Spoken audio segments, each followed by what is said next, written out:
Hello বন্ধুরা, কেমন আছেন? আশা করি সবাই ভালো আছেন। বন্ধুরা, দেশের সামগ্রিক চিত্র নাকি পাল্টে দিয়েছেন শেখ হাসিনা, এরকমটাই বলেছেন সাইয়েদ খোকন।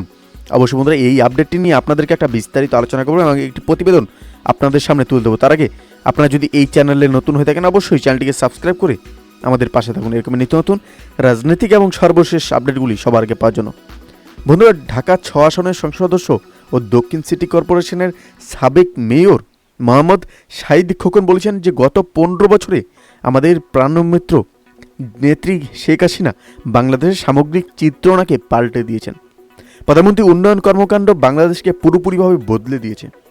বাংলাদেশে বর্তমান পরিবর্তনকে শুধু উন্নয়ন শব্দের মাধ্যমে পরিপূর্ণ প্রকাশ করা সম্ভব নয়। এটা একটা পরিবর্তন, এটা একটা সম্পূর্ণভাবে বদলে যাওয়া বাংলাদেশ। সোমবার পুরান ঢাকার বংশালের ছড়িটোলা সরকারি মডেল বিশ্ববিদ্যালয় মাঠে মেয়র মোহাম্মদ হানিফ মেমোরিয়াল ফাউন্ডেশনের উদ্যোগে আসন্ন পবিত্র রমজান মাস উপলক্ষে মাসব্যাপী খাদ্য সামগ্রী বিতরণ কার্যক্রমের উদ্বোধনী অনুষ্ঠানে তিনি একথা বলেন। সাইয়েদ খোকন বর্তমান সরকারের উন্নয়নের কথা উল্লেখ করে বলেন যে বিএনপি সরকারের আমলে বাংলাদেশের মানুষের মাথাপিছু আয় ছিল 593 মার্কিন ডলার। বর্তমান সরকারের সময় মাথাপিছু আয় দাঁড়িয়েছে 2735 মার্কিন ডলার। এই হচ্ছে পরিবর্তন। আজকে দেখবেন পদ্মা সেতু, এলিভেটেড এক্সপ্রেসওয়ে, মেট্রো রেলের মতো উন্নয়ন। চারিদিকে এমন বহু উন্নয়ন এখন দেখতেই পারবেন না, যা একসময় মানুষের চিন্তাও করতে পারত না।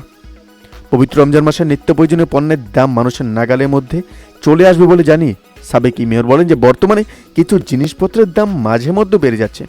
এটা আমাদের জন্য অত্যন্ত কষ্টকর। আমাদের নেত্রী শেখ হাসিনা প্রতিদিন এই বিষয়টা মনিটর করছেন এবং কিভাবে এই জিনিসপত্রের দাম আমাদের নাগালের মধ্যে রাখা যায় তা নিয়ে তিনি দিন রাত অক্লান্ত পরিশ্রম করছেন। আপনারা কয়েকটা দিন সময় দেন, দ্রব্যমূল্যের আপনাদের নাগালের মধ্যে চলে আসবে। এই কষ্ট যাতে কিছুটা কম হয় সেজন্য আমরা ফাউন্ডেশনের পক্ষ থেকে প্রতি বছরের মতো এবারও আমাদের সাধ্যানুযায়ী আপনাদের পাশে থাকার চেষ্টা করেছি।